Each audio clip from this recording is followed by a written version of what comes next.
पैठण पोलिसांची वाळू वाहतुकीविरोधात कारवाई.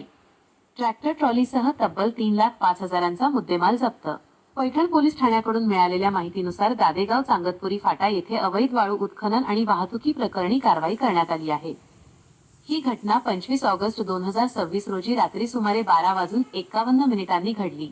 पोलिसांनी दिलेल्या माहितीनुसार सचिन बाळासाहेब सोलाट, वय 35 वर्षे, राहणार दादेगाव, तालुका पैठण याच्याविरुद्ध गुन्हा दाखल करण्यात आला आहे.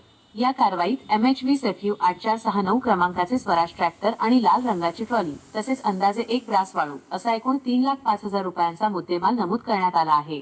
पैठण पोलीस ठाण्यात भारतीय न्याय संहिता कलम तसेच गौण खनिज कायद्यातील संबंधित कलमांनुसार गुन्हा दाखल करण्यात आला आहे. या प्रकरणाचा पुढील तपास पोलीस निरीक्षक महादेव गोमारे यांच्या मार्गदर्शनाखाली पोलीस हेड कॉन्स्टेबल पुरी करीत असल्याची माहिती पैठण पोलिसांनी दिली आहे. आर्यव्रत न्यूज मराठी, पैठण.